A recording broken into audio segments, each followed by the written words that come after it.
Tuesday, although I'm not entirely sure what day this will be going up. I also realized that I look like I have no hair. Like with this jumper, it's kind of fading into the background, but whatever. So today's case is an unsolved one, and it's the case of Melanie Hall. Melanie Hall was 25 years old when she went missing on June 8th of 1996 in a place called Bath in England. She worked as a clerical officer in a hospital in Bath, and a few weeks before her disappearance, she started dating a German doctor named Philip Carrybaum. He worked at the same hospital as she did, and that is how they met. On the day she went missing, she had made plans to stay over at Philip's house, so her mother dropped her off, and in the evening they went to a local nightclub called Cadillacs, where they met up with two of their friends. Several witnesses said that Philip and Melanie got into a huge argument that night after Melanie was seen dancing with another guy.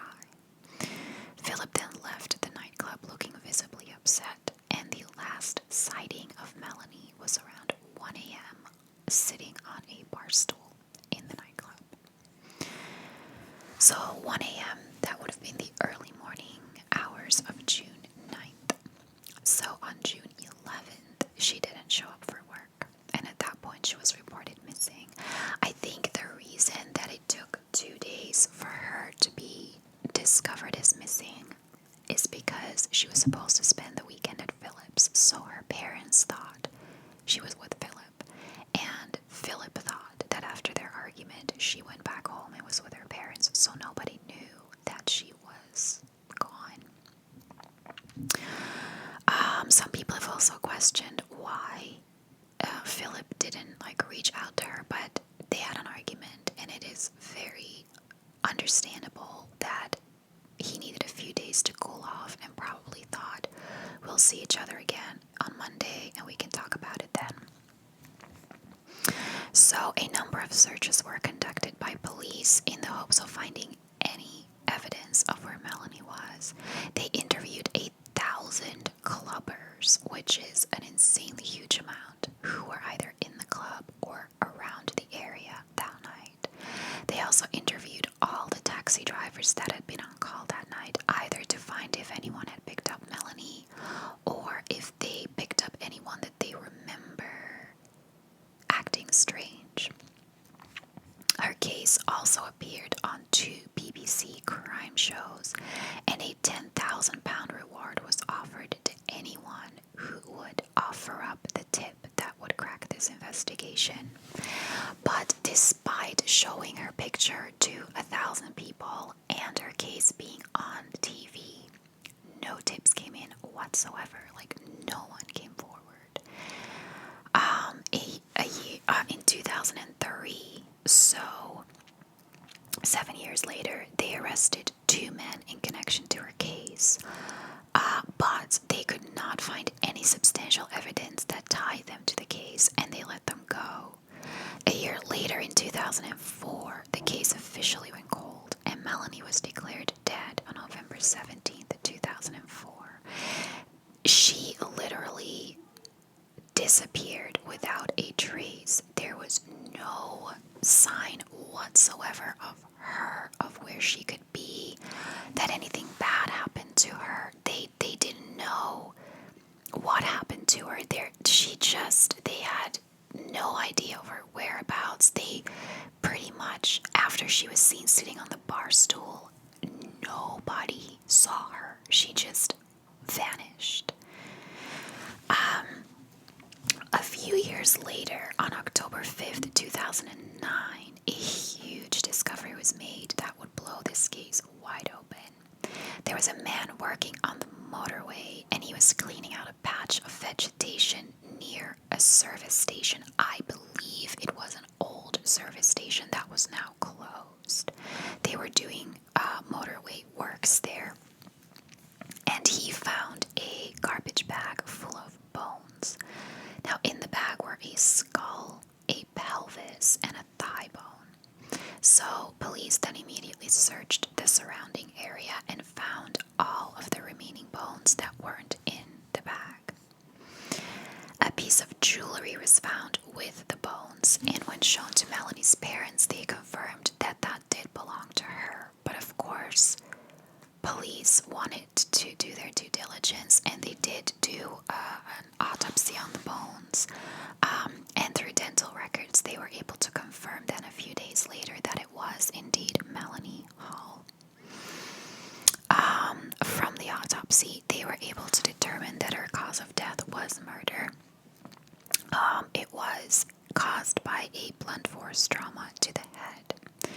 They also found that Melanie had been tied up with a blue rope. There were traces of that on the bones. I don't know. To be honest, I don't know how they ended up on the bones because the clothes she was wearing that night and the possessions she had on her were never found. So presumably she was put in the bag, like she was presumably cut up into pieces, I would guess. That's all information that's not there. That's just me, like, guessing. But I'm guessing that she was cut up and put in the bag naked. So I don't know. After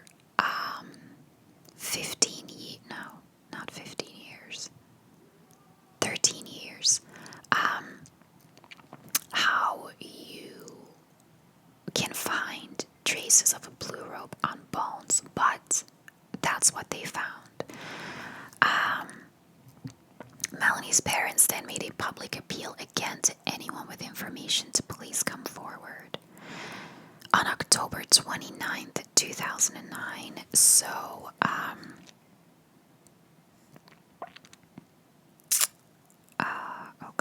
where is that? Yeah, on October 29th, 2009, so 24 days after she was found, police did another thorough search of that surrounding area near that service station, and they found 3 keys. Now, they determined that the keys belonged to a car by the make Ford. Police then worked with Ford in the hopes of possibly finding the exact car, or if they could find who bought it. But my guess is that this was unsuccessful because I couldn't find anything in that regard. The reward money had also gone up to £20,000, and this helped because they got a lot of tips in after this. Now I'm gonna go over some people that were arrested for this, but yeah, I'm just gonna go over the list. So in 2009, a 37-year-old man confessed to killing Melanie. However, he was dropped as a suspect because after a psychiatric evaluation, they found that he was not of sound mind. In 2010, a 38-year-old man who lived in Bath was arrested, but he was later released. In August 2010, a man from a nearby town was arrested after he walked into a police station and confessed to killing her, but he was also released. I don't know if he had a psychiatric evaluation done and was found not of sound mind, but I've never understood why you walk in and confess to someone's murder if you didn't do it. Like, I know a lot of people do it for, like, the glory, but that's crazy to me. In October of 2011, police released some information to the public that they had found that a Volkswagen Golf was linked, or they believed that was linked to the investigation. I don't know if that means that the 3 keys they found were not in fact from a Ford, but were actually from a Volkswagen. I would imagine that's what it means. But they released it that people should be on the lookout for this car, or at least, I guess, try to remember if they knew anyone who had that car back in 1996, because this, in the meantime, was 2011. They said they also found evidence that blue rope had been in the car. I'm not gonna lie, I'm really confused about this piece of information because I couldn't, aside from the fact that it was a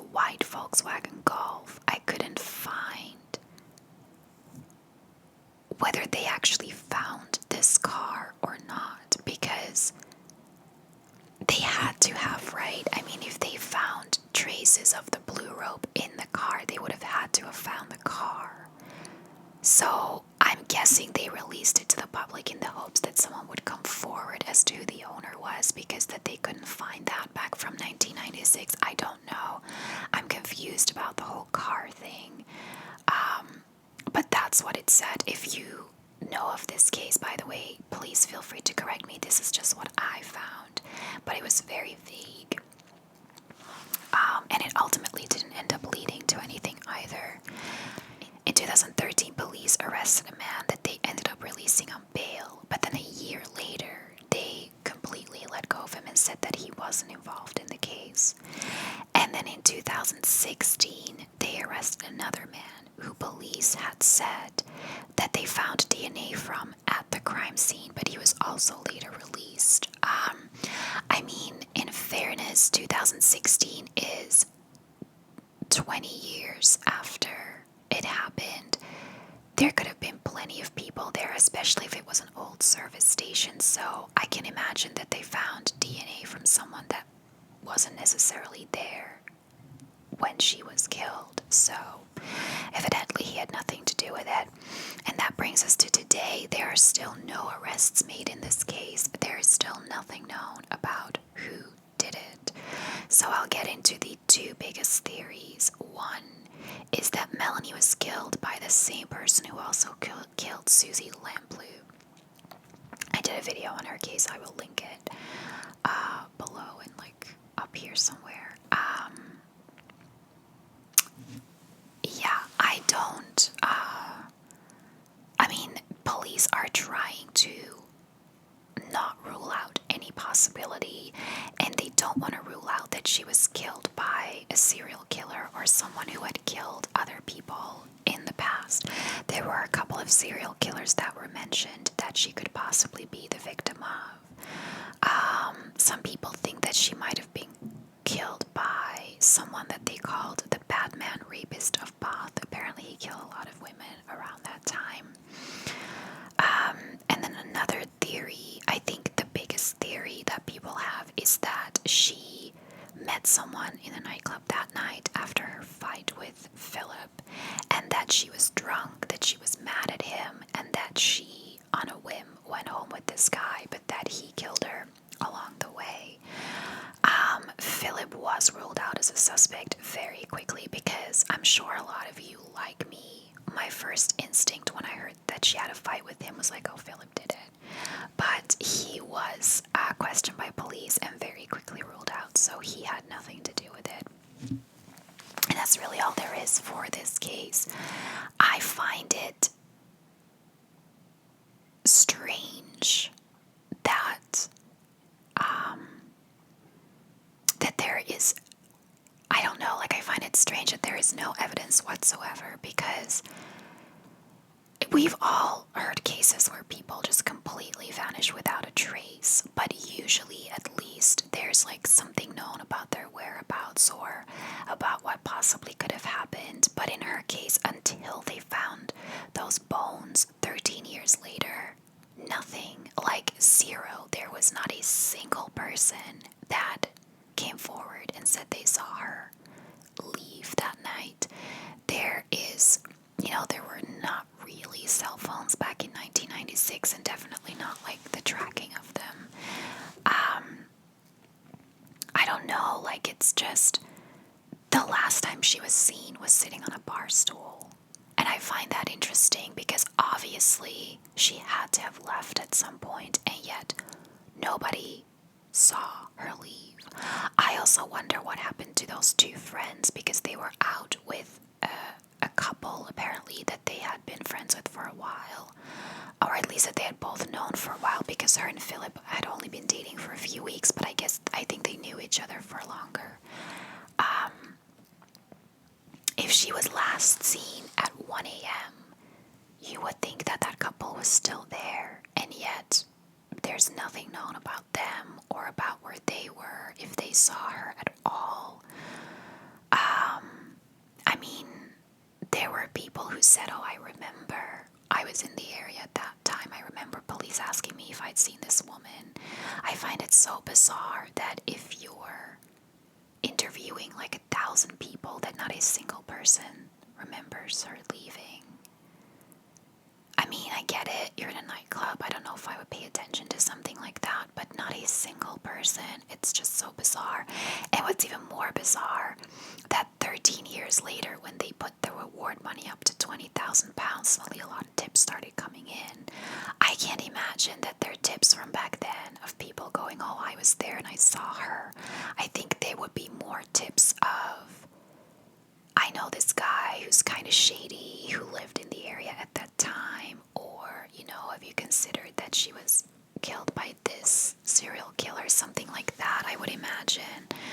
But yeah, I find it so bizarre that if they hadn't found her bones, there would be nothing known about it. And honestly, at this point, aside from the fact that they know how she was killed, they still don't know anything. They still don't know exactly when it happened, where it happened, who did it. They know absolutely nothing. And it is an open investigation, but at this point, it's 23 years later. I don't really have any hope that they're going to be able to close this case because they still have very little to go on. So that is all there is. Let me know in the comments down below what you think. If you've ever heard of this case and if there are any theories that you have. And otherwise, thank